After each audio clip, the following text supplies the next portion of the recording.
पहले मेरे ऊपर जून में होते और आगे बढ़ने की ताकत भी मुझे जून से मिलती है। जून में मुझे गोली खानी पड़ी, जेल में था तो जहर दे दिया गया। मैं उतने ही पैर पसारता हूँ जितनी मेरी चादर। एयर इंडिया की फ्लाइट थी और मैं आपको और भी चीज़ें बताऊंगा। देखो, एयर इंडिया की फ्लाइट थी, पहले 2 घंटे कहने टेक्निकल फॉल्ट है, ठीक कर रहे, फिर नहीं हुआ तो नए एयरक्राफ्ट से, मतलब दूसरे एयरक्राफ्ट से भेजा गया। और मैं किस सीट पे नंबर पे बैठा था आपको पता है? 11। तो 11A पे बैठा था। अब आप समझो, मैं सोच रहा था कि 11A वाले क्यों बचा। तो चीजें याद आती हैं आपको, मैं बता रहा हूँ भाई। जैसे दुबई लैंड कर रहे थे तो मेरे याद लेफ्ट हैंड पे मैंने प्लेन देखा खड़ा हुआ। हमें लगा कि बस उतर गया, वहीं से फिर उड़ा दिया वापस। काफ़ी लोकप्रियता हासिल कर चुके हमारे साथ आज़ाद समाज पार्टी के राष्ट्रीय अध्यक्ष और भीम आर्मी के संस्थापक चंद्रशेखर आज़ाद हैं, जो नगीना से रिकॉर्ड वोटों से जीत करके सांसद बने थे। बहुत धन्यवाद, नमस्कार, जय भीम, जय भारत। धन्यवाद आस भाई। ठीक है जय आप, भीम, जय भारत, नमस्कार, आदाब, सत श्री अकाल। कैसे हैं आप? अच्छा हूँ। Very nice, good, very good. तो चंद्रशेखर भाई, बातचीत की शुरुआत में मैं तकलीफ़ तो नहीं देना चाहता आपको, लेकिन जब याद आती है तो बात चल जाती है। जून का महीना है और जून का महीना ही वो महीना था जब 9 जून संभवतः जब आपको हिमाचल प्रदेश के डलहौजी से आपकी गिरफ्तारी हुई। गिरफ्तारी होने के बाद जो है वो आपके साथ हाई हाईली हैरेसमेंट के सीन हुए।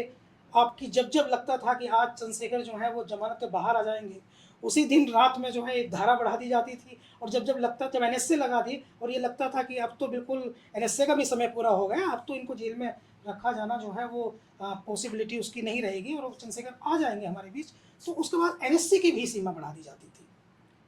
तो वो समय था जब आपने हर उस तकलीफ को झेला। और आज ये समय है कि देश का हर व्यक्ति, जब आप सदन में जाते हैं तो आपके नज़दीक आकर पूछता है, कैसे हो आप, ठीक हैं चंद्रशेखर जी? आस में जून, जून जून जी। और सुना जॉन जोनी जनार्दन, तो वो तो ये भी जून जून जून जून जैसा ही, भयंकर गर्मी और मीठी मीठी बरसात। और जून ने मेरी लाइफ में बहुत कुछ दिया है। सबसे ज्यादा हमले मेरे ऊपर जून में होते हैं ओके। और आगे बढ़ने की ताकत भी मुझे जून से मिलती है, सम्मान भी मुझे जून से मिलता है। मैं जून में जेल में गया। मैं जून में मुझे गोली खानी पड़ी, ओह। 28 जून को। हाँ। जून में मैं चुनाव जीता हम्म, और फिर से जून। हाँ, तो जून। जून की जय हो और बाकी संघर्ष तो चल रहा है। जैसे आपने कहा कि वो याद है, तो मैं अपने बुरे दिनों को और तकलीफ को कभी नहीं भूलता। मुझे तकलीफ सहने की, बुरे दिनों को याद रखने की आदत है, क्योंकि अक्सर वो लोग ठोकर खा जाते हैं जो अपनी तकलीफों को, बुरे दिन को भूल जाते हैं। मैं उतने ही पैर पसारता हूँ जितनी मेरी चादर। हम्म, और ये संघर्ष मैंने अपने महापुरुषों से सीखा है। जिस तरह मेरे महापुरुषों ने इस देश में हक वंचित समाज को मुख्य धारा में लाने के लिए, चाहे वो महिलाएं हों, किसान हों, नौजवान हों, या एक बहुत बड़ी आबादी जिनको सदियों तक सताया गया, उनके लिए संघर्ष किया है। मैं तो ज़्यादा कुछ नहीं कर रहा, उन्हीं के कारवा को आगे बढ़ाने का काम कर रहा हूँ। मैं फूले, साहू, पेरियार, बिरसा, डॉक्टर अम्बेडकर, मान्यवर काशीराम, दीनदयाल वाल्मीकि साहब, तमाम महापुरुषों के कारवा को, जो उनके सपने थे उनको पूरा करने के लिए काम कर रहा हूँ, कुछ नया काम नहीं कर रहा हूँ। और इस संघर्ष में मैं याद करता हूँ मानव काशीराम साहब को, जिनको मैं नैतिक गुरु मानता हूँ। तो कहते हैं, जब आप समाज में निकलेंगे तो 3 चीज़ों के लिए तैयार रहना: हम्म, आरोप, अपमान और नुकसान। ये सहने की हिम्मत हो तो इस आंदोलन में जाना, वरना घर में बैठ के जैसे बाकी लोग अपना जीवन जी रहे, व्यक्तिगत अपना और अपने परिवार का ख्याल रखने का काम करना। तो मैंने जान दांव पे लगाई, लाठियाँ खाई, गोली खाई। मेरे शरीर में उतनी हड्डियाँ नहीं जितनी हड्डियाँ मेरी टूटी होंगी। जेल में था तो जहर दे दिया गया।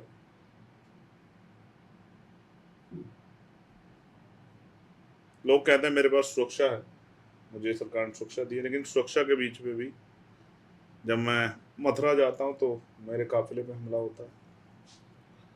जब मैं उड़ीसा जाता हूँ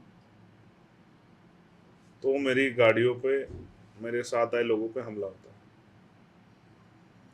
संघर्ष जारी है और संघर्ष तब तक रहेगा जब तक मनुवाद मुक्त भारत नहीं हो जाता, जब तक समता, समानता, बंधुत्व, भाईचारा का राज और समता मूलक समाज नहीं बन जाता, तब तक संघर्ष जारी रहेगा। चंद्रशेखर जी, मैंने अभी कुछ ही पल में ये महसूस किया है कि जब आप अपने तकलीफ़ को याद करने लगे, जून को याद करने लगे, जून की हीट, गर्मी को आप याद करने लगे, तो आप थोड़े से भावुक हो गए, मैंने फ़ील किया। तो ये जो भावुकता है, वो किसी भी व्यक्ति विशेष का सर्वश्रेष्ठ गुण है। मेरा मानना ये है कि जो व्यक्ति भावुक नहीं होगा, उसका दिल नहीं हो सकता, और जिसका दिल नहीं हो सकता, वो दूसरे का दर्द नहीं महसूस कर सकता। इतनी तकलीफ़ आपने झेली, और जब आप 16 महीने तक जेल में रहे, तो वहाँ भी आपको ज़हर देने की कोशिश हुई थी, जिसके बाद आपके लोगों ने, हज़ारों लोगों ने सहारनपुर में एक बहुत बड़ा पंचायत की थी, महिलाएँ बड़ी संख्या में पहुँची थी, बहुत सारी महिलाएँ जो हैं वो काशीराम कॉलोनी में वो पंचायत हुई, काशीराम कॉलोनी मेरे आज पंचायत। भी याद है। हाँ, एक बहुत बड़ा हजूम जुटा था अपने बहुत बड़ा। मैं बेटे था को, उसमें एक्चुअली। अपने बेटे, भाई, अपने बच्चे की परेशानियों को कम करने के लिए, उसकी आवाज़ उठाने के लिए। फिर मुझे अस्पताल ले जाया गया मेरठ में, हुँ, और पॉलिटिकल लोग भी मुझसे मिलने के लिए आए। 8 दिन में अस्पताल में रहा। डॉक्टर ने सजेस्ट किया कि इनको अस्पताल में रखना चाहिए, लेकिन सरकार के आदेश पर फिर से जेल भेज दिया गया। हर सुबह मैं इंतजार करता था, हर रात के बाद, कि आज ऐसा सवेरा आएगा कि मुझे खुले आसमान में निकलने का मौका मिलेगा, लेकिन वो दिन मेरी लाइफ में 16 महीने बाद आया। Sorry to ask, I am not willing to hurt you, लेकिन मैं फिर भी पूछ लूँ कि जब जेल में आप थे, तो माताजी जो हैं वो मिलने आई कभी? आती थी, वो संडे में आती थी, परिवार के लोग आते क्या बातचीत होती थी? थे। संडे में क्या होता था कि संडे में 2 शिफ्ट में मुलाकात होती थी, हुँ, तो थोड़ा सा रिक्वेस्ट करके कभी कभी संडे के समय समय थोड़ा सा ज़्यादा मिल जाता। हुँ, तो बस ठीक है, एक माँ के लिए तो उसके बच्चे सब कुछ होते हैं, तो उन्हीं के लिए जीती है। हुँ, इस देश में महिलाओं का जीवन वो इस तरह से है कि कभी वो परिवार के लिए, मतलब माता पिता के अधीन होती है, भाइयों के अधीन होती है, फिर हुँ, बच्चों के लिए होती है, और फिर बाद में पोते पाती, पोते दोते, जिन रिश्तों में वो जुड़े हुए हैं, बच्चे, बेटी के बच्चे, बेटों के बच्चे, इसी तरह से उसका पूरा जीवन गुजर जाता है। तो मैं इस संघर्ष को, इस तकलीफ को समझता हूँ, किस तरह मेरी माँ ने हम लोग को पाला है। तो मैं समझ सकता हूँ कि हर माँ इतना ही प्यार करती है अपने बच्चों से। हुँ, अब एक ही घटना मैं आपको बताता हूँ मेरे लोकसभा क्षेत्र की। एक बच्चा जो 26 साल का था, डायलिसिस के लिए गया हुँ, गवर्नमेंट हॉस्पिटल में, और लाइट भाग जाने से वो डायलिसिस पूरा नहीं हो पाया, उसकी जान चली मौत हो गई। गई उसकी। आपने सुनी होगी। हुँ, मैंने कल उस माँ से बात की थी, जावेद। जावेद की माँ से। हुँ, उन्होंने मुझे बताया, और वो जिस तरह से बिलिक रही थी बताते, उनकी आंखों से वो आंसू की धारा, उनके वो बताते, उनका तकलीफ, जो आप मुझसे कह रहे थे कि आप मतलब जो भावुक नहीं होता दूसरा दर्द नहीं समझ, मैं उस माँ के आंसू देख के भावुक था, लेकिन मैं कोशिश कर रहा हूँ कि उस परिवार को न्याय मिल जाए, क्योंकि उनके साथ गलत हुआ। मुझे लगता है कि डीएम ने संभवतः आपके प्रयासों के बाद ही उस पूरे मामले में जाँच बिठा दी है, प्रिंसिपल नहीं, को। हमारे लोग मिले हैं हाँ, अधिकारियों से, हमने उनसे कहा है कि इस मामले में जांच होनी चाहिए, और दोषी कोई भी, उसको बचाया ना जाए, उस पर कार्रवाई हो, कोई भी हो जाए, इससे हुँ, फर्क नहीं पड़ता है। किसी के जीवन का मूल्य है, और उसके जीवन को इस तरह से जो है खत्म नहीं किया जा सकता। उसमें पीछे कोई हो, कितना बड़ा अधिकारी हो, कितना छोटा हो, कितना पैसे वाला हो, कितना रसूखदार हो, बचेगा नहीं। हुँ। अच्छा, मुझे ये भी पता चला, मैं इस पे वो भी आशा आज आपसे वेरीफ़ाई कर रहा हूँ, चूँकि ये अच्छा मंच है, लोग सब जानते हैं, समझते हैं कि जब आप जेल में थे 16 महीने के पीरियड में, तो उस समय आपने 2 मुख्य काम किए। एक तो आपने 16 महीने तक बहुत सारी किताबें पढ़ी, महापुरुषों की जीवनियाँ पढ़ी, और दूसरा आपने जेल में जो लोग उत्पीड़ित थे, जिनकी कोई ना कोई समस्या थी जेल में, तो उनको भी न्याय देने की लड़ाई लड़ी। इन दोनों बातों में कितना सच है? नहीं, न्याय देने की नहीं लड़ी ब्रदर, हुँ, ये बात सत्य है कि 29 डे मैंने बड़ी परेशान महसूस किया उसमें, क्योंकि जो आदमी हुँ, उड़ रहा था, अचानक उसको बांध दिया जाए, जो आदमी सुबह निकल के संघर्ष करता रहा, वो 3-4 बजे पहुंचता था, हुँ, अचानक आप उसको बांध कर एक जगह में निश्चित जगह के एक दायरे में एक सीमा के अंदर उसको रोक दो तो ये तकलीफ दे तो है ही। जैसे एक, उड़ते हुए पंछी को आप पिंजरे में बंद कर दो तो वो कैसे फड़फड़ाता है। ठीक है। लेकिन 30वें दिन मैंने तय किया कि इस जीवन को स्वीकार करना है, काहे को हार माननी है, एक ही तो जीवन मिला है। हुँ, इस जीवन में तमाम तरह के रस हैं, तमाम तरह के समय आएँगे, कभी खुशी होगी, कभी दुःख होगा, कभी अपमान होगा, कभी सम्मान होगा। जीवन चक्र है, चलता रहेगा, जब तक संग जीवन है तब तक बहुत कुछ सीखना है। तो मैंने महापुरुषों को बहुत पढ़ा है, काशीराम मान्यवर काशीराम साहब से लेके फूले साहब को, पेरियार साहब को, साहू जी महाराज को, और मैं जब नाम बताऊँगा आपने सुने भी नहीं होंगे। संतराम बी ए प्रजापति जी को, बाबू जगदेव प्रसाद कुशवाहा को, जननायक कर्पूरी ठाकुर को, मामला राम वर्मा को, सर छोटू राम को, चौधरी महाराज सिंह भारती को, जननायक कर्पूरी ठाकुर को, बाबू जगदेव प्रसाद को, हुँ, माँ अवंतिका बाई को, माँ झलकारी बाई को, माँ अहिल्याबाई होलकर को।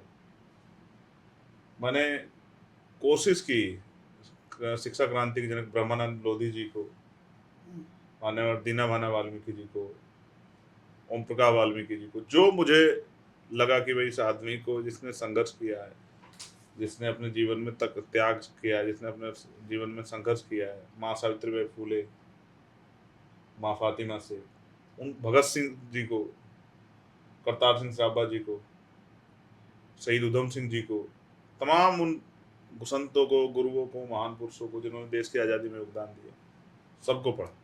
बाबा साहब अम्बेडकर को पढ़ा, और वही है मेरे जीवन का एक जो टर्निंग पॉइंट है जिसने मुझे बदला। इसके बाद मैंने बहुत सारी चीज़ों को त्याग दिया और मुझे लगा कि ये मैं जो जन्मा हूँ तो किसी के जीवन में कोई ना कोई उद्देश्य जरूर होता है, और अगर आपके पास लक्ष्य नहीं तो काहे का जीवन, हुँ, ऐसे ही इस दुनिया में आए और चले गए तो फिर क्या फ़ायदा। तो लक्ष्य होना चाहिए। तो एक लक्ष्य जो है बनाया, पहले वो लक्ष्य समाज के जरिए समाज की परेशानी को ख़त्म करना था जागरूक करके, और फिर उस लक्ष्य को थोड़ा सा और विस्तृत कर दिया 2020 में। मैं महापुरुषों की असल बात को समझा कि लोकतंत्र में हम लोग किस तरह से बदलाव कर सकते हुँ, हैं। रही और बात लोगों की परेशानियों की, तो हुँ, मैंने कोशिश की कि जिसकी मदद मैं कर सकता हूँ, और ऐसे सैकड़ों लोग होंगे जो जेलों में परेशान थे, तो मैंने वहाँ के जो उस समय जब जज आते थे तो उनके सामने उनकी बात रख के, और जिनकी जो बेल बॉन्ड नहीं भर सकते उनके बेल बॉन्ड भर के, बहुत सारे लोगों को मैंने, सैकड़ों लोग होंगे जिनको मैंने जेल से निकाला। हुँ। तकलीफ़ तो आपको मिलती ही रही। गोली लगने वाली जो तकलीफ़ थी, वो तकलीफ़ नहीं थी, वो तो लगभग नियर टू डेथ थे आप। बिल्कुल मौत के नज़दीक थे आप, और गोली भी बहुत करीब से मारी गई थी। बहुत सारे लोग ये पूछ भी चुके होंगे आपसे ये, और कई बार आप इस बारे में बता भी चुके होंगे। लेकिन आप मुझे वो बताइए कि आपकी खुद की फीलिंग्स क्या थी, और परिवार के लोगों को जिस प्रकार से चिंता हुई, तो तब आपकी उनसे क्या बातचीत थी? देखो, स्पष्ट ये है कि गोली तो उन्होंने बताया भी, पुलिस ने बताया। हुँ, हालांकि पुलिस ने बहुत कुछ छिपाया है, समय आने पे सब बाहर निकल जाएगा, उगलवा लेंगे, ऐसा कुछ नहीं, हुँ, उगलवा लेंगे। तो उन्होंने ये जरूर बताया कि हम मारना चाहते, हत्या करना चाहते। सोचो अगर मैं उस दिन वो गोली मुझसे 1 इंच इधर हो जाती और मैं इस दुनिया में ना होता, क्या अच्छा क्या बुरा, क्या लाया था क्या ले जाता।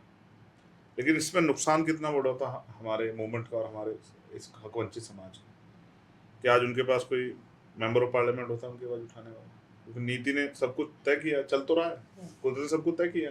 हुँ, तो पिछले 1 साल में जो मैंने पार्लियामेंट में किया है वो इस बात उससे वो माइनस हो जाता है, और वो जो 10-12 साल लगे हैं समाज को मुझे तैयार करने में, अपना पैसा अपना समय खर्च करने में, धूप बारिश आंधी तूफान, अंधेरी रातें, सूखी सड़कें, भूखा पेट, जिस तरह से लोगों ने मेरे साथ मिलकर मेहनत की है, भीम आर्मी के हमारे सीनियर लीडरशिप ने, अंतिम भीम आर्मी के छोटे छोटे कार्यकर्ता ने, वो कहाँ से आ पाता, आज़ाद समाज पार्टी के कार्यकर्ताओं ने, हमारे बहुजन लीडरशिप के लोगों ने जो संघर्ष किया, जो हमारे प्रभु समाज है उन्होंने जो संघर्ष किया हमारे साथ, वो तो सब बेकार हो गया।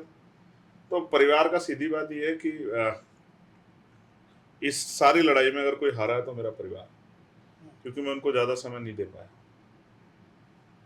माँ को मैंने उस दिन कहा कि आप मत आना, क्योंकि मैं शहीद आजम भगत सिंह को भी मैंने पढ़ा। तो एक किस्सा आपको शेयर करता हूँ कि जब उन्होंने अपनी माँ से कहा कि वो आंसू ना बहाए, वरना लोग हंसेंगे कि शहीद की माँ रो रही। उन्होंने अपने फादर से भी लड़ पड़े, वो जब उनको पता लगा कि उनके फादर ने माफ़ीनामा भेजा अंग्रेजों के पास कि वो भगत सिंह को छोड़ दें, तो उन्होंने कहा कि मेरी जंग है, इसमें आपको घुसने का अधिकार नहीं है, आपने मेरा अपमान किया है, माफीनामा दे। क्रांतिकारी माफीनामे से डरता है। तो मैंने परिवार से कहा कि आप बताना, आप आओगे रो पड़े तो लोग हंसेंगे कि जो आदमी जान दांव पे लगा के निकला उसका परिवार कमजोर है। एक व्यक्ति को सिर्फ व्यक्ति को सफर नहीं करना पड़ता, उस परिवार को भी सफर करना पड़ता है जब वो आंदोलन की राह में। सोचो अगर मुझे कुछ हो जाता तो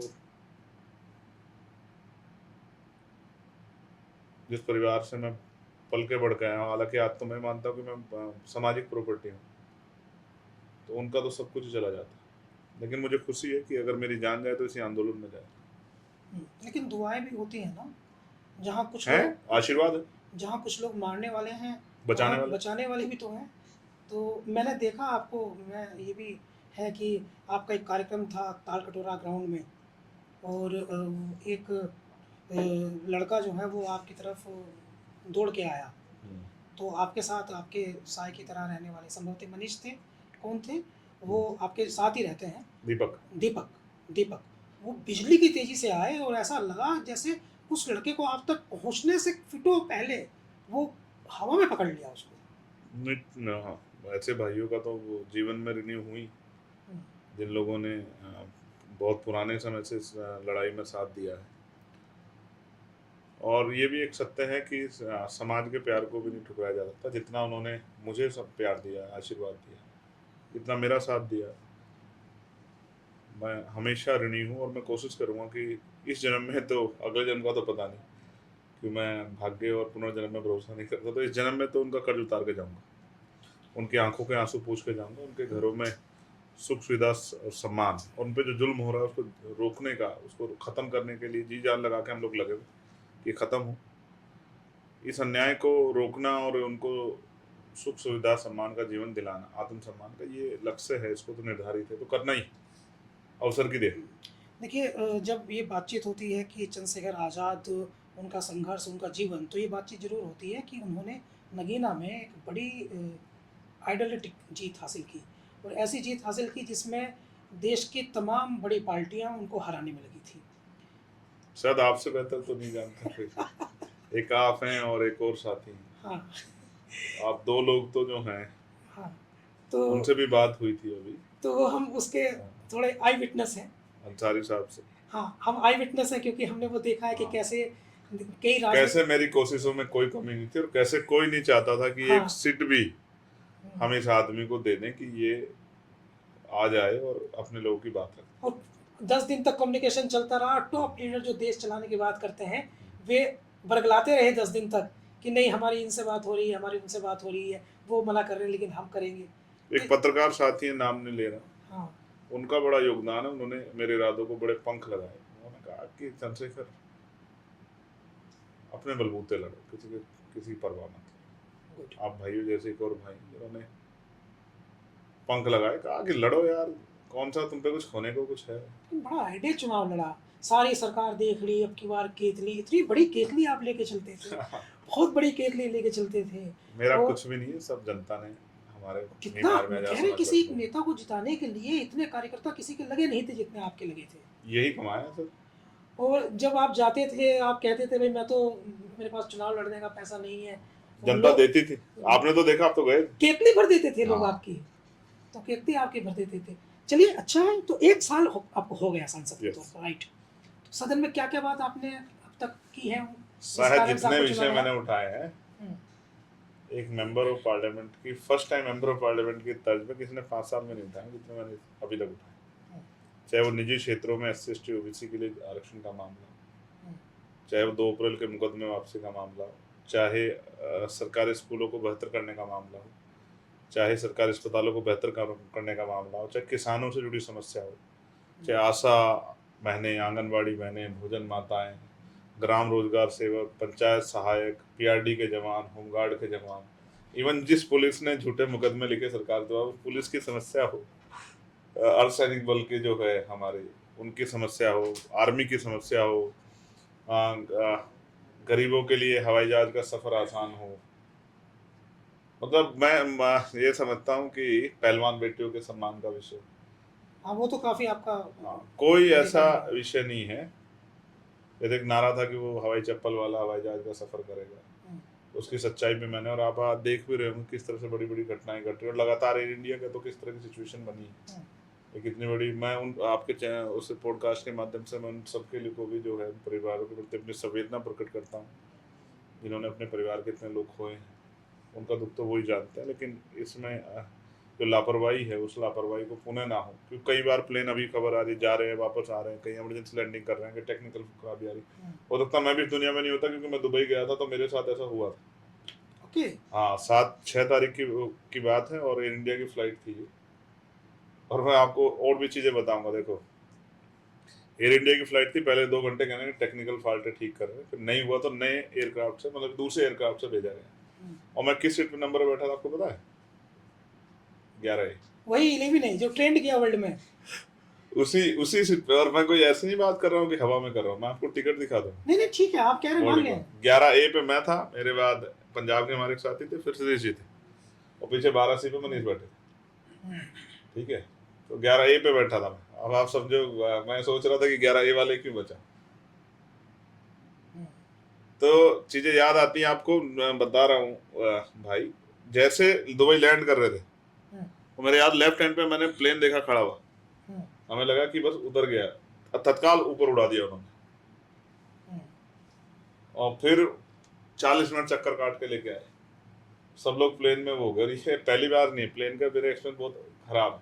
एक बार हम दिल्ली आ रहे थे और बहुत वो हुआ था, फोग हुई थी रात में, विजिबिलिटी कम थी, बिल्कुल नीचे आ गया, दिख गया कि प्लेन उतर गया, वहीं से फिर उड़ा दिया वापस, और लोग दहशत में आगे डरने लगे, कोई अपने अपने धर्म के भगवानों को याद करने लगा, कोई ईश्वर को याद करा था, कोई खुदा को, कोई जीसस को, कोई वाहिगुरु जी को, और मैं पायलट को याद कर रहा था कि भाई सही से लैंडिंग करा दे, तेरा भला हो जाए, तुझे भी अपने घर जाना है, हमें भी अपने घर जाना है। तो सिचुएशन काफ़ी आती हैं लाइफ में, तो मैंने कोशिश की मेरे क्षेत्र के, चाहे वो उसमें आईआईटी बनना हो, चाहे वो एम्स जैसा बड़ा हॉस्पिटल बनना हो, चाहे आईआईएम बनना हो, चाहे मेडिकल कॉलेज का मामला हो, चाहे अच्छी सड़कों का हो, चाहे बिजली के लिए जहाँ भी बहुत समस्या चल रही है, तो मैं जब आंदोलन बैठूंगा और बिजली की समस्या 1 हफ्ते में सही नहीं, क्योंकि मैंने लिखा है वो अपने जो है क्या नाम, ऊर्जा मंत्री जी को, उत्तर प्रदेश के। तो चाहे पानी की समस्या, जिससे जो है खो की समस्या से लोगों की, किसानों की फसल नष्ट होती है, चाहे गुलदार का मामला हो, चाहे अच्छे स्कूल जो है हमारे यहाँ कई जगह बिल्डिंग अच्छी नहीं है, तो चाहे उस तरह के जो है केंद्रीय विद्यालय का मामला, मैंने पूरी कोशिश की है, चाहे रेलवे के स्टॉपेज का मामला, नई ट्रेन चलाने का मामला हो, मैंने पूरी कोशिश की है, चाहे प्रधानमंत्री आवास का मामला हो। जब मैं जाता हूँ दिशा कमेटी मीटिंग में, तो एक एक चीज़ को बारीकी से करता हूँ, इसका लाभ योजना का आम जनता को मिल रहा नहीं मिल रहा। ये आपने दो बात ऐसी कह दी जो मुझे मजबूर कर दिया। एक तो आपने गुलदार का जिक्र कर दिया। गुलदार जो है वो इंसानों की जान वाले रहा है। मुझे याद आया, कभी संभवतः मेरी ही बातचीत थी, मैंने आपसे कहा कि कुछ लोग जो हैं वो आपकी तुलना जो है वो टाइगर से करते हैं या शेर से करते हैं, तो आपने कहा नहीं, मैं टाइगर और शेर भी नहीं बनना चाहता, क्योंकि वो भी कमज़ोरों को, वो अपने से कमजोर को मार अपने के से कमज़ोर को मार यस। खाता है। तो मैं कोई ऐसा काम नहीं करना चाहता कि मैं कमज़ोर को सताऊँ। तो ये जो मानसिकता है, और यकीनन ये एक लंबे समय से पैदा होती है, और ये स्कूल में नहीं सिखाई जाती, तो जन्म जाती होती है।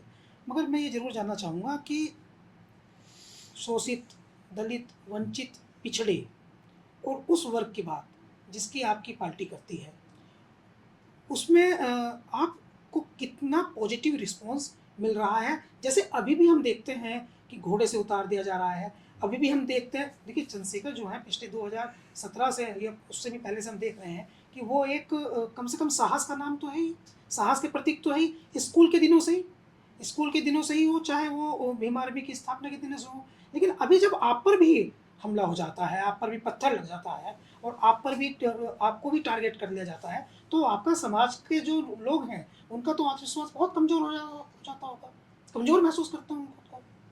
देखिए, पहली बात, ये सोच जो है ना, इसमें परिवार का भी बहुत रोल होता है। जो आइडियोलॉजी आपके यहाँ फॉलो होती है फैमिली में, उसका भी बहुत बड़ा रोल होता है। मेरे जीवन में मेरे फादर का बहुत बड़ा रोल है, वो टीचर थे, और क्योंकि जिन महापुरुषों को हम लोग, चाहे वो भगवान बुद्ध हों, या जगत गुरु सतगुरु रविदास जी महाराज हों, या गुरु कबीर जी हों, गुरु नानक जी, जिनको हम पढ़ के जो हैं आए हैं, बचपन से जो हमारे घरों में रहा है, उनका भी एक बहुत बड़ा जीवन पे असर होता है। रही बात जैसा आपने कहा कि भाई आज भी ये होता है, तो जब होता है तकलीफ तो होती, इसमें तो कोई दो राय नहीं, लेकिन जब मेरे ऊपर होता है तो मुझे बहुत तकलीफ नहीं होती।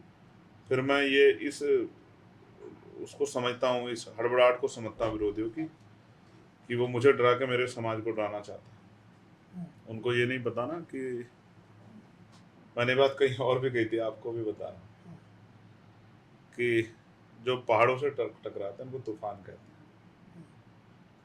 और जो तूफानों से टकराते हैं उनको बाबा साहब अम्बेडकर की फौज का जवान कहते जवान से याद आया, आपने रेजिमेंट की बड़ी हस्तिनापुर के हैं। तो मैं वो जवान हूँ जो हाँ। बाबा साहब अम्बेडकर की फौज का हूँ, हम्म, तो मैं इन हमलों से नहीं डरता।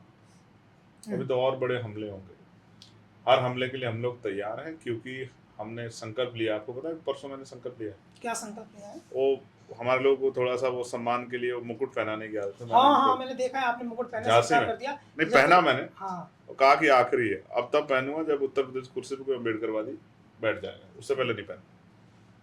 तो रेजिमेंट के बारे में क्या कहना, क्या क्या जानना चाहते हैं रेजिमेंट के बारे में? आपने आपने एक्चुअली हस्तिनापुर में एक कार्यक्रम किया। हस्तिनापुर की जो हिस्ट्री है, हस्तिनापुर ऐसी विधानसभा सीट है उत्तर प्रदेश की कि जो भी वहाँ से विधायक बनता है उसी पार्टी की सरकार बन जाती है।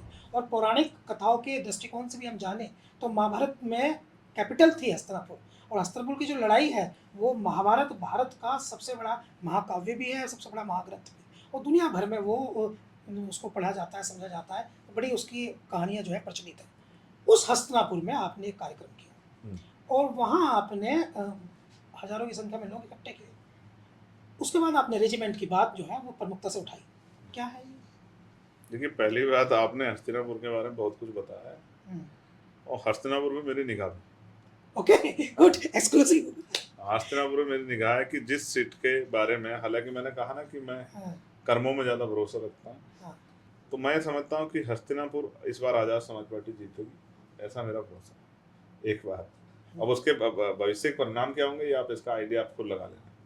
आपको आप ही कह रहे हैं कि जो हस्तिनापुर जीतता है, तो आप समझो कि हस्तिनापुर मेरे टारगेट में है, और जिसको हम टारगेट बना लेते हैं, जिस चीज़ को, उसमें सब कुछ झोंक देते हैं। तो हस्तिनापुर आज़ाद समाज पार्टी जीतेगी, ऐसा मेरा भरोसा है। हापुड़ भी आज़ाद समाज पार्टी जीतेगी, ऐसा मेरा भरोसा। पुरकाजी भी आज़ाद समाज पार्टी जीतेगी। मतलब उन सीटों की बात कर रहे हैं जहाँ जिन सीटों को एक खास समाज के लोगों की का गढ़ कहा जाता है। गढ़। मैं फिर आपसे कह रहा हूँ, हाँ, ये कुछ सीटें हैं जो बहुत टारगेट में, जो जीतेंगे, इस बात को आप नोट कर लो। और मैं कोई बात हवा में नहीं कहता, मैंने आपको लोकसभा चुनाव में कहा था कि नगीना हम लोग जीतेंगे, कोई एडी चोटी का जोड़ लगा ले, नगीना की जनता का हाथ मेरे सर के ऊपर है, वो जीतेंगे। तो रेजिमेंट की बात ये है कि मैंने वहाँ गुजर रेजिमेंट की बात की, गुजर रेजिमेंट की मांग है, गुजर समाज के लोग की बननी चाहिए जी। और मैं कहता हूँ, क्या तो आप समझो मेरी बात को, मैं क्यों कह रहा हूँ। बात रेजिमेंट की नहीं, बात है उस समाज में बल की। आज राष्ट्र प्रेम की बात होती है, हर समाज चाहता है कि वो राष्ट्र के में अपना हर तरह का योगदान दे। तो मैंने उससे पहले और रेजिमेंटों की बात की। मैं आज आपके मन से कह रहा हूँ कि जो भी, क्या तो सरकार को सभी की मांग माननी चाहिए, जो भी रेजिमेंट्स है और जो लोग चाहते हैं वो रेजिमेंट्स बनाएं, या फिर ऐसा रास्ता निकालें कि किसी के सम्मान को ठेस ना पहुंचे। भाई आप समझो ना, ये सिर्फ नौकरी नहीं है ना, सेना की नौकरी, इसमें बलिदान भी होता है। तो हर आदमी अपने आप को साबित करना चाहता है कि वो राष्ट्र प्रेम करता है। तो जिस तरह के जिस अवसर नहीं मिल रहे, क्योंकि आपने अग्निवीर ला दिया 4 साल की नौकरी, गलत है ना। आप चाहे सेना की वर्दी की इतना सम्मान है ग्रामीण क्षेत्रों में, चाहे आप सैलरी कम कर दो, लेकिन सेना की वर्दी पहन के आदमी अपने आप को प्राउड फील करता है। आई एम इंडियन, मैं भारतीय हूँ, मुझे गर्व है इस बात। तो एक भारतीय के लिए, आप देखा हमारे यहाँ जो सेना का जवान बलिदान होता है, हालांकि उसके परिवार क्या क्या सेना पर तो अलग बात है, लेकिन वो परिवार, उसके परिवार के आंसू तो होते हैं, लेकिन हौसले नहीं टूटते कभी। हाँ, ये इस मिट्टी में बल, कई बार संतों गुरुओं की मिट्टी है। हाँ, कई बार आता है शहीद घर आता है और वो सबको पता है कि वो दुनिया छोड़ के जा चुका है, मगर परिवार के लोग जो है मुस्कुरा के उसका। हाँ, तो ये इस मिट्टी में ये गर्व की बात है। इसलिए तो ये अखंड भारत बनाने की बात सब लोग करते रहते हैं। बनेगा, एक उचित समय आने पर अखंड भारत बनेगा, लेकिन जिसकी नीयत नहीं है बनाने की, उसकी बातों से नहीं बनेगा। जिसकी नीयत है बनाने की, उसी की बातों से, उसी के काम से बनेगा। तो इसलिए मैंने रेजिमेंट की मांग उठाई, और पुरानी रेजिमेंट की एक रेजिमेंट है उसको बहाल करने की मांग भी उठाई। जो पॉलिटिकली इसका बड़े निहितार्थ हैं। आपने हो सकता है कि आपकी नीयत जो है वो बहुत साफ सुथरी हो, लेकिन पॉलिटिकली इसके इसलिए निहितार्थ हैं क्योंकि हम देख रहे हैं पश्चिम उत्तर प्रदेश में एक समय गुर्जर और दलित समाज की एकता जो है बहुत मजबूत थी, लेकिन पिछले कुछ समय से गुर्जर जो है नेतृत्वहीन हो गया। उनके विधायक नहीं बन पा रहे, उनके पास लीडरशिप नहीं है। बनाएंगे बनाएंगे बनाएंगे। तो उनके पास आपने ये लीडरशिप नहीं पीड़ा है। जाहिर की है, आपकी पीड़ा दूर करेंगे। कैसे भाई हुए मगर आपकी पीड़ा दूर नहीं कर पाए?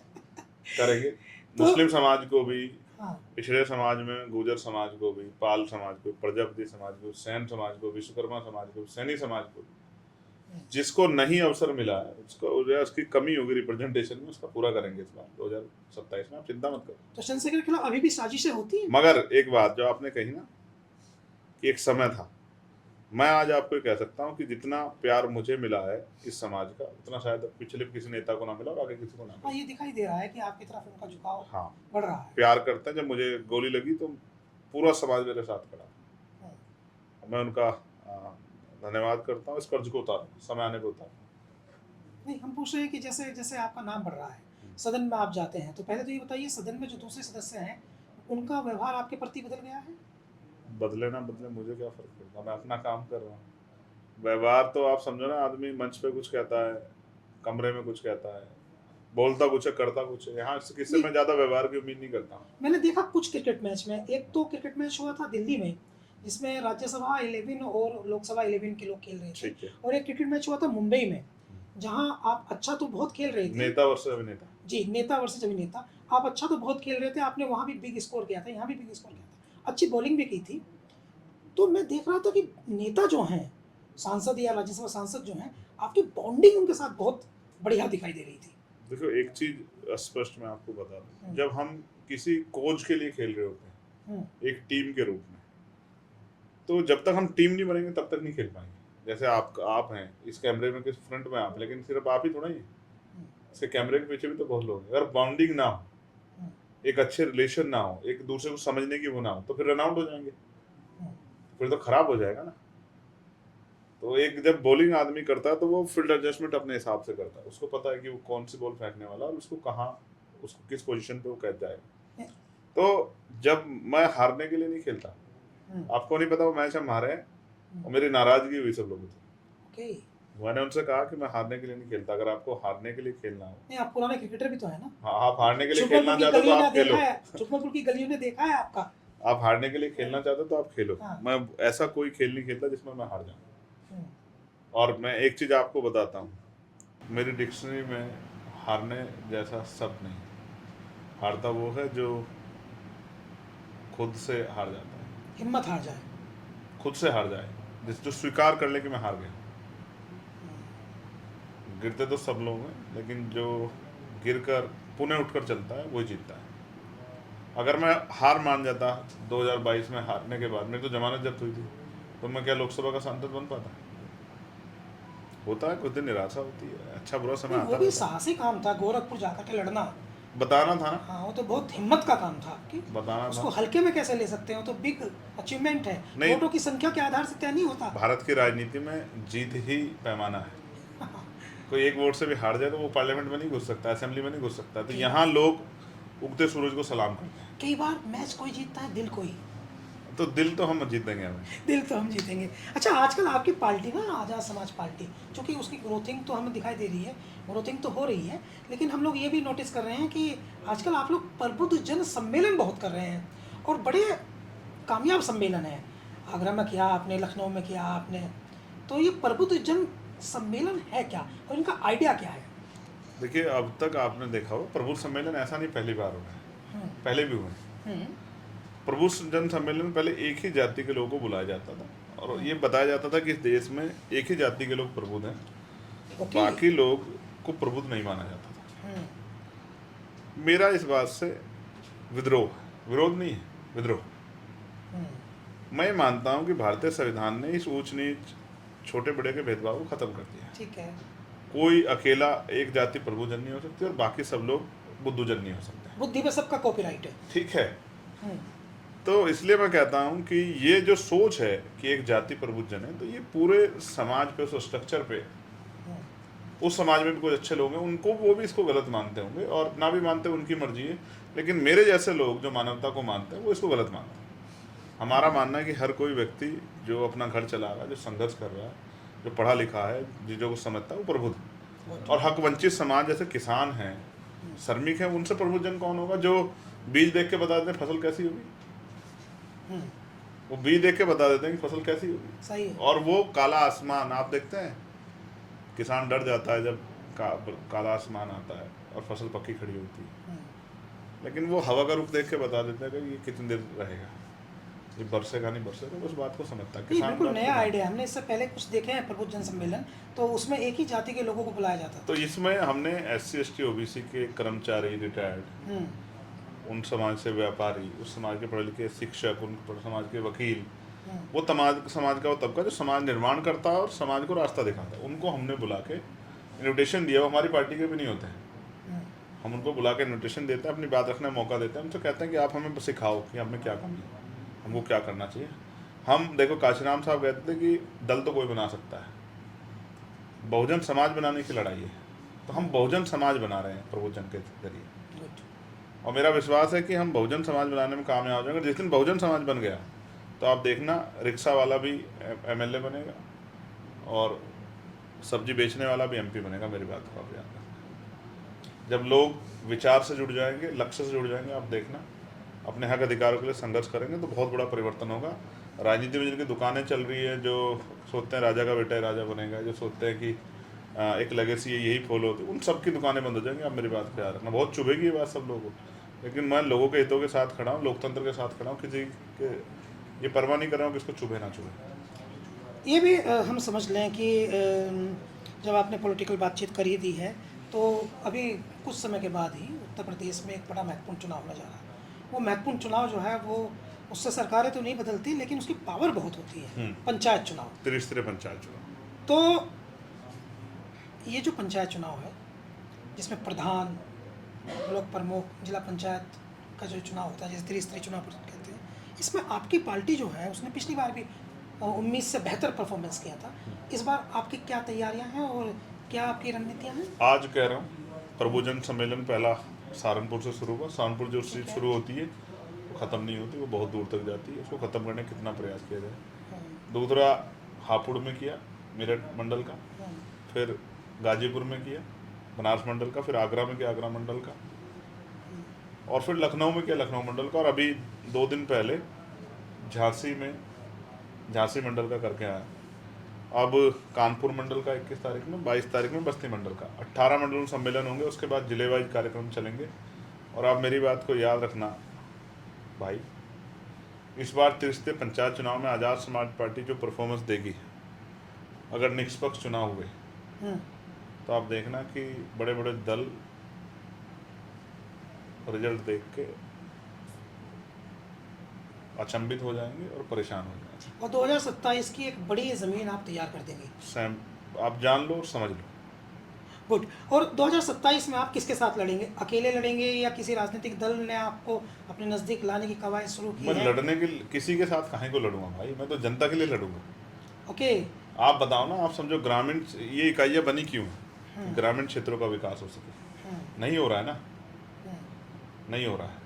नहीं, हम कह रहे हैं 2027 का विधानसभा चुनाव ज़्यादा दूर नहीं है, पहले त्रिस्तरीय पंचायत चुनाव का रिजल्ट आ जाने, उसके बाद आपकी ताकत बढ़ जाएगी। राइट। हाँ, जब ताकत बढ़ेगी तब फैसले कर लेंगे। जैसे आपको को पता हो, एक प्रकरण चल रहा है ग्वालियर में, बाबा साहब अम्बेडकर के स्टैचू जो वहाँ के हाई कोर्ट के चीफ जस्टिस जबलपुर जो निर्धारित करके गए as a law, as per law की वो लगनी, उसको फिर लगने नहीं दिया गया। तो उसमें जिस तरह से 11 जून को हमारी पार्टी ने एक बहुत बड़ा सम्मेलन पंचायत बुलाई थी, और मैंने अभी भी उस पर लिखा है कि हम एक बड़ा जो है तैयारी कर रहे हैं। हम गांव में जाएंगे इस बात को लेकर, कौन बाबा साहब अम्बेडकर की स्टैचू का विरोध कर रहा है। जो बाबा साहब की अम्बेडकर की स्टैचू जो संविधान निर्माता, जो सुप्रीम कोर्ट में लगी है, सुप्रीम कोर्ट के पूर्व चीफ जस्टिस चंद्रचूड़ जी लगवाई, तो जो हाई कोर्ट में जिनका जो कानून मंत्री है पहले, जिनकी लगनी चाहिए, जो संविधान निर्माता, उसका विरोध कौन कर रहा है? 21 मानसिकता के लोग हैं समाज में। और इसके फेवर में बात करके कौन राजनीतिक लाभ देना चाहे, इस बात का संदेश समाज में आना चाहिए। इसलिए हम तैयारी कर रहे हैं, हम तो आंदोलन चला रहे हैं ना सामाजिक परिवर्तन का।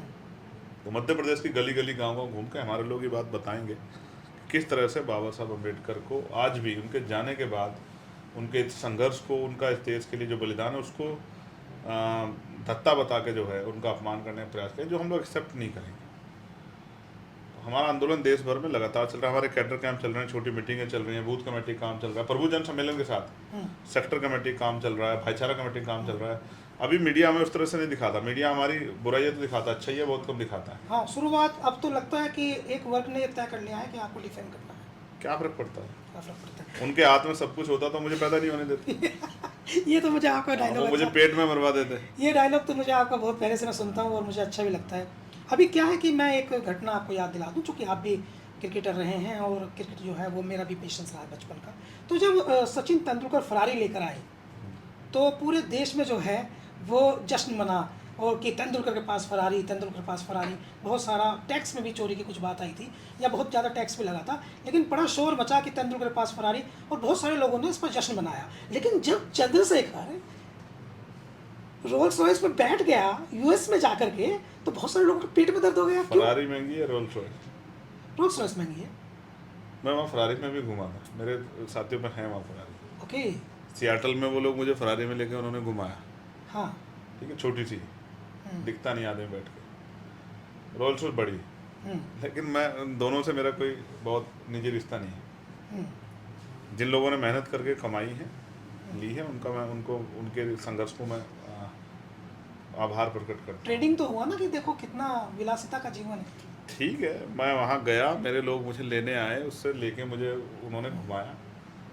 इसको जिसको तकलीफ होती रही, मुझे क्या फर्क पड़ता है यार।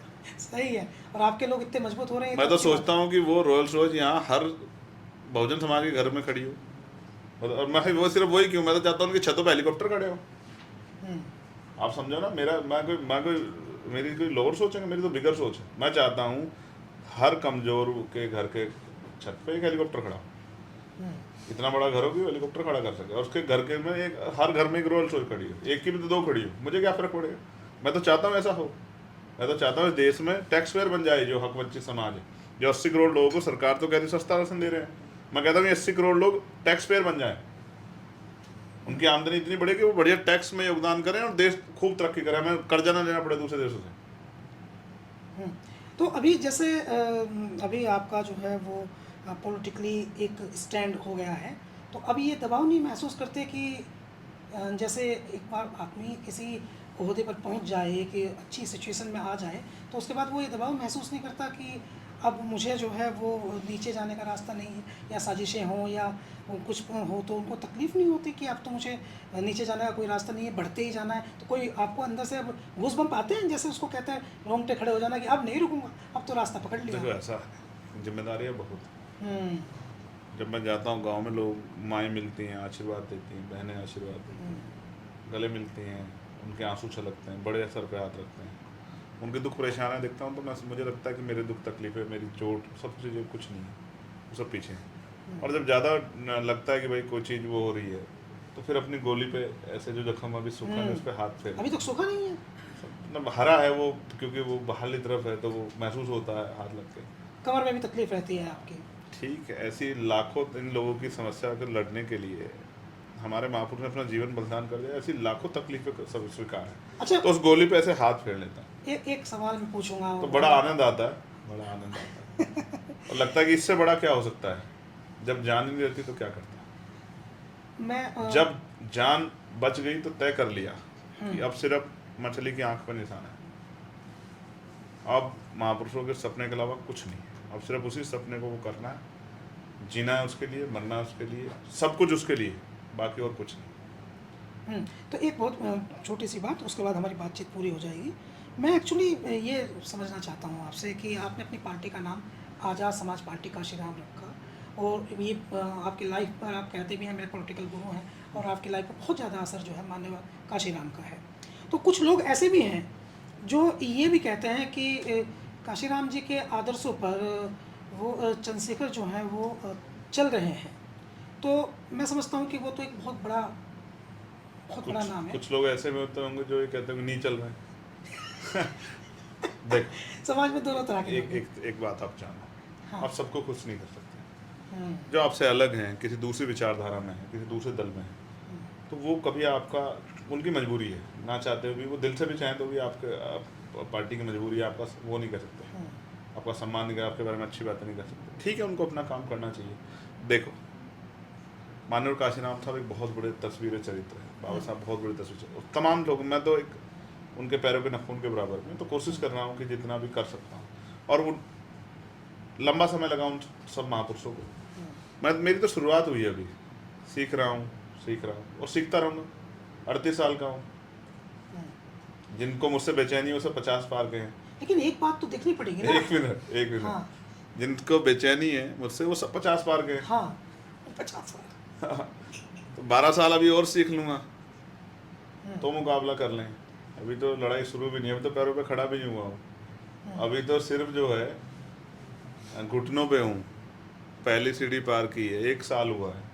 अगर ये 5 साल बीत गए ना तो शायद बहुत सारे लोगों की दुकानें बंद हो जाएंगी। और ये घमंड में नहीं कह रहा हूँ, गर्व से कह रहा हूँ, अपने लोगों की मेहनत पे कह रहा हूँ, जिस तरह के संघर्ष कर रहे हैं बीमार में आजाद समाज पार्टी लोग। नहीं, अभी हम देख रहे हैं ना कि अभी हम देख रहे हैं कि जब से आपका उद्भव हुआ है और आपको जो है वो बहुत अधिक प्रचार मिला है, तब से हम देख रहे हैं कि विभिन्न पार्टियां जो हैं वो बाबा साहब की तस्वीर लेकर के सदन में तस्वीर भी, संविधान भी, सब कुछ स्वागत थोड़ा है चेंज सबका। तो है। तो मैं ये नहीं कह रहा हूँ, मैं ये कह रहा हूँ कि अच्छा है, सबको सभी महापुरुषों को सम्मान करना चाहिए, उस विचारधारा पे भी चलना चाहिए। कथनी करनी में फ़र्क होता है। आप नाम बाबा साहब का लें और काम जो है गांधी जी का करें, या आप नाम बाबा साहब का लें या काम हेड गौर का करें, तो ये समाज में दिखता है, ये संभव नहीं है। बाबा साहब का नाम लोगे तो बाबा साहब का ही काम करना पड़ेगा, तभी समाज में विश्वास पैदा होगा। और लड़ाई लंबी है, इस बात को भी जानता हूँ। आइडियोलॉजी सेटअप, साजिशें भी होती हैं, कोई फ़र्क नहीं पड़ता, कोई फर्क नहीं पड़ता। चंद्रशेखर जो एक बार जिंदगी मिली है। हाँ। लोग मेरे से आने के बाद याद रखेंगे कोई पैदा हुआ था, बेखौफ और निडर है। हाँ, जो लड़ा, और तब तक लड़ता रहूँगा जब तक, बस अपने विरोधियों को बताना चाहता हूँ हाँ हाँ हाँ हाँ कि रुकूंगा नहीं। हालात चाहे जैसे हैं।